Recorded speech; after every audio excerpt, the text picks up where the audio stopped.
Anne Rice was raised in a fertile breeding ground for fantasy and horror, schooled by the local legends and graveyards of New Orleans. The darkness which inhabited the novels such as Interview with a Vampire was in part learned by a child and later a mother who suffered the tragic losses of her mother and then her 5-year-old child. Her writing was not so much an effort to expiate her demons, but to become somebody, to have an identity that was independent and would survive any loss. She humanized her vampires with struggles that are familiar to all outsiders who can't hide differences. Later, in breaking from the church over gay rights, she became one herself. I've been asked that question so many times, why I wrote the book or how I got interested in a vampire or what. I have no answer. I was sitting at the typewriter one night and I wrote the line, "Shall we hold the interview here?" said the vampire. And I started off just writing a short story about what would happen if a boy from an FM radio station found a vampire who would really tell him the whole story of his life. And I wrote that short story, I think, in 1969. Or even before, maybe 68. And I kept it for years. I kept dragging it out and going over it. And then it developed into the novel. I mean, there was no more thought really going on in my mind than that. Like, let's just try this experiment, or this would be an interesting thing to do. The thing I liked so much about it for a vampire novel, it was a very secular setting. Mm-hmm. And especially being someone who works on FM radio, I could really understand the motivation of this young man finding an interesting subject in a vampire. And it seemed perfectly plausible at the time that he would go and interview him. Maybe you could talk about just the opening sequence where he meets him in a bar. That's what I imagine, that he was a person who went around interviewing all kinds of interesting people that he found in bars. And he found Lewis in this bar, and Lewis told him he was a vampire. And what the boy assumed was, well, here's someone who really believes that he's a vampire. So I'd like to know why this nut believes this. I mean, why would he even want to believe it? So they go to this rented room, which is never explained in the book, but it's actually a place that Lewis sort of lives in or uses to stay in during the night. And they start the interview, but it becomes apparent to the boy within a few minutes that this is not an ordinary human being, and that it is actually a vampire. And from then on, it's an accepted fact in the book that Lewis is a vampire. I mean, that isn't even an issue. It's then the story of how he became one and so forth and so on. It's one feeling, other than seeing it in your book, that they actually go behind the misery that a vampire feels and his separation from society and the sort of utter damnation that he must live through. It's very much like a living hell. Mm-hmm. Yeah, I meant it to. I mean, that's what it certainly evolved into. You know, as I said, I didn't have any plan when I was writing it. It was just a matter of putting myself in Lewis's place. And that became apparent very early, that there must be agony in feeding off humanity, coming that close to humanity all the time. You know, I mean, bringing death to people every night, and when you bring death, you do it in an embrace, you know. So how can you get any closer than that? And yet you're totally shut out. You're a monster. And, you know, that became one of the major themes of the book. Sort of almost at the moment of orgasm, the person, it vanishes from you that you had in your arm. Exactly. As a matter of fact, I'm writing the sequel to it right now, and Lestat, the vampire who's the hero of the sequel, actually says that the people we love die in our arms. You know, that line is in there. And that's sort of the theme of the second book, too, you know. But it's of course, the second book is about how this character Lestat, who's a much more active, stereotypically virile, I hate to use those words nowadays, but stereotypically virile character than Lewis, how he handles that, or how he handled it. You know, that's the theme of the second one. In Interview with the Vampire, Lewis never found any solution except misery. One of the reasons I guess he became a vampire was there seemed to be some sort of magnetism to the vampire who initiated him between the two men. I meant them to be highly magnetic. It seemed to me that was part of the myth, you know, of vampires that we've inherited, that they have a tremendous amount. You get charmed by them and seduced by them, almost to the point where when they kill you, it seems to be part of the rapture. You know? Yeah. I was talking at a high school not long ago in San Jose, and I asked the girls that I was talking about an Interview with the Vampire. They were in a Gothic novel class, and I asked them if they met Lewis or Lestat, what they would do. Kill Lewis or Lestat, how would they really feel? Met a vampire, if you met something supernatural, ancient, immortal, you know, what would be your reaction? want to destroy it or what? And I remember one girl said, I'd say bite. And I think that's part of the vampire mythology, that they're so charming that you might do that. And the nice thing about the vampire myth too is it's almost explains sexual attraction in a way. It's sexual. I mean, there's no question about it. I think when I write those scenes of his approaching a victim, there's a sense of Lestat or Lewis possessing that victim. It's actually more fun to write the sequel from Lestat's point of view because he's much more upfront about that as a character. At least that's the way he evolves. Whereas Lewis was always, oh my God, it's going to happen again. I'm going to kill somebody. How terrible. I mean, I don't want to make fun of my own character, but he was, regretful. So it wasn't as much fun. Maybe you could talk about how that scene between Claudia and Lewis came about. And I guess you must have got some small amount of flack for writing a scene in which a 5-year-old becomes a lover of a vampire. There really hasn't been much flack. I don't think the interviewers not the interviewers, but the reviewers didn't really pounce on that aspect of the book. I mean, if the reviewers objected to the book, they objected to it totally. They objected to the whole idea of making vampires charming, of making bloodletting and blood-sucking seem so natural and so luscious and so forth.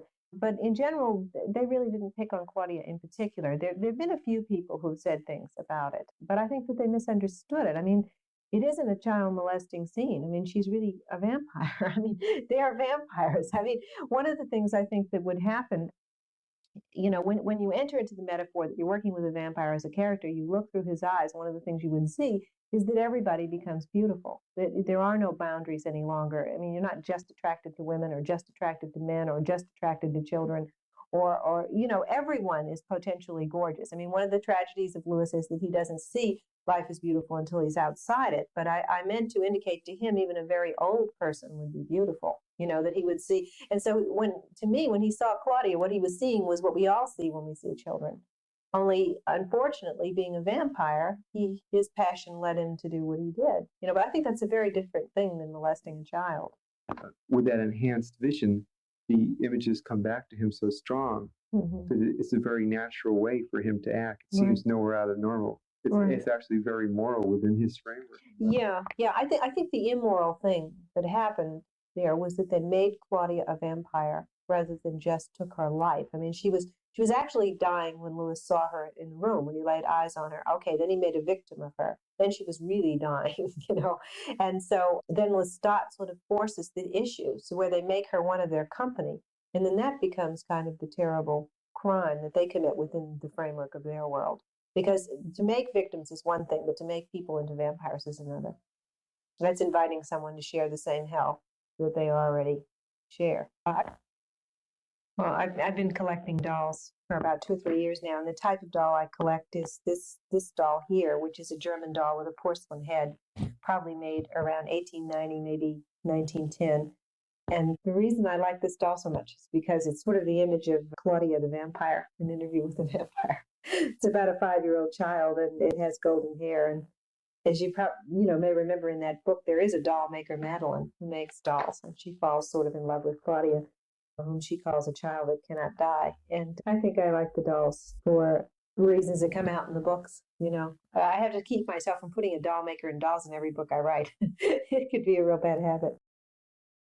And now I think one of the reasons we see so many children in horror movies is because as a culture, we're terribly troubled about the question of having children. Well, I think the horror movies reflect that. I think there are a lot of reasons why people feel that way, and some of them are understandable and some of them aren't very excusable. I think it has something to do with the tremendous amount of self-sacrifice required to have a child. I think The Exorcist, I heard that when Max saw the final print of The Exorcist, he was apparently quite surprised because he said something like, my God, do we really hate children that much? I grew up reading ghost stories about houses in Louisiana, terrible ghost stories. I mean, some of the most awful ghost stories I've ever read came out of New Orleans. Oh, there are many different legends. There's a quadroon, for example, a ghost quadroon that walks on the rooftop of a house on Royal Street, I believe, and she had a white lover, the story goes, and when she was alive, and the white lover said he would marry her if she would agree in the dead of winter to go up naked and walk on the roof. And of course, she died of pneumonia as a result of doing this, and he never married her. That's one of the milder ones. Then there was a very famous woman named Madame Lalaurie who apparently was a sadist, and she tortured her slaves in the attic brutally, absolutely terribly. She had them chained to the walls, and she inflicted unspeakable tortures on them. And her house in the French Quarter is supposed to be haunted to this day by the ghosts of those slaves. A slave girl runs across the roof and jumps to the patio below. This was one of the slaves who, in real life, escaped the attic and ran. And that's one of the grimmest stories. In the newspapers at the time, when these slaves were discovered, they were carried to the local city hall, and they were quite a spectacle because they were emaciated and burned, and I don't know what all, as a result of the torture. That's one story. I don't remember all the others, but they always involve. I mean, many of them involve elements of torture and brutality and terrible. There was of course a mad person in New Orleans who cooked human beings and served them to people to eat. That story, I think, that occurs in London and Paris as well. That kind of stuff. But I read those stories at the local library, and I remember going and passing the houses where these ghosts apparently hung out. I never saw a ghost. I've never seen one. Do you think in the folklore and as growing up as a kid in New Orleans, they have a special love for, well, I guess in a way, Feast of All Saints is a special festival which they don't have too many other places, and a special love for the fantastic and being close to the Caribbean? I guess there's the voodoo must leak in there somewhere. Oh, there's a lot of voodoo in New Orleans, apparently. I never ran on it, but there was a lot of it practiced in the old days. It was Congo Square in the French Quarter where the voodoo people would meet and dance. I mentioned it in Feast of All Saints that on Sundays, Marcel, the hero, can hear the drums from Congo Square. And it's particularly torturesome because it represents something about the black background that he can't in any way understand. As you grew up, did that influence you as a child? Oh, I heard those stories. I remember the black lady that worked for us telling me that she had hung her son up in the fireplace to smoke the devil out of him. And I remember saying, "You didn't really do that." And she said, "Oh, yes, I did." Better than washing his mouth out with someone. So I heard of it all my life, and again, it's a matter of being steeped in an atmosphere. I grew up looking at those houses every day, seeing those trees, those cemeteries, hearing that talk. It's a very sensuous atmosphere. And it makes all the mystery and the horror seem part of the beauty of the magnolias and, the fragrance of the flowers and the breeze off the river and the delicious food. It all seems to be one fabric. In your book, Cry to Heaven, it takes place, it starts with an aristocratic family of Venice. Maybe you could set that for the people a little. Well, that book, I think, is sort of in a way about the same thing that Interview with the Vampire and Feast of All Saints is about. It's about outsiders. Only the outsiders there aren't vampires or mulattoes. They're castrato opera singers. And Tonio Treschi, the hero of the book, is castrated at 14, the same age in which Marcel in Feast of All Saints finds out that he's black or not white. And he becomes an outcast. But he comes from this aristocratic family in Venice. But as you can see in the early pages of the book, the aristocratic family in Venice is a decayed facade for an extremely unwholesome situation. I mean, a young mother that's sort of going mad and a very old father that never sleeps with the mother. But this is normal life. Antonio gets cast out of normal life when he's castrated and sent away to study music. But what the irony is that he happens upon a real life as a castrato opera singer that is infinitely better than the life he lived before. But, I grew up in a sort of a bohemian atmosphere at home with people dancing to ballet music in the living room, and my father carving wood carvings in the back, and there was always classical music playing. There were always exciting discussions going on, and it was very chaotic. And one of the things that has always interested me as a writer is the two different realms we're faced with in life: the realm of the normal with all its power. I used to envy the girls in New Orleans that went to the right schools and made debuts and had their pictures in the paper. It had everything normal and wonderful and working in their lives. And yet at the same time, I loved my own existence of complete, much madder bohemian upbringing. And so I really wanted to talk about that in Cry to Heaven. I mean, what is it like when the normal life is really miserable and the artistic life is really better? And is the artistic life really better? I never could make up my mind for Tonio in the book whether it was really better. Okay, and maybe just finally, you could tell people what you're working on now. You're in process of working on a sequel to Interview with the Vampire. Right. I'm working on a book called The Vampire Lestat, and it is the sequel to Interview with the Vampire, and it concerns Stot's coming back. He was the devil vampire of the first book who made Louis a vampire and made Claudia a vampire. And in the end of that book, he sort of goes underground. He goes into exile, into decline. And in this book, he comes back out in the 1980s. And it's very different from Interview with a Vampire in that I don't think it will have the same atmosphere as Interview with a Vampire. It's really about the modern world and how a vampire would function in the modern world. It's kind of, in some ways, my answer to the books that impressed us when we were teenagers so much, George Orwell's 1984 and Aldous Huxley's Brave New World. I mean, it's kind of like my version of that, only it's a vampire novel and it's with Lestat as the hero.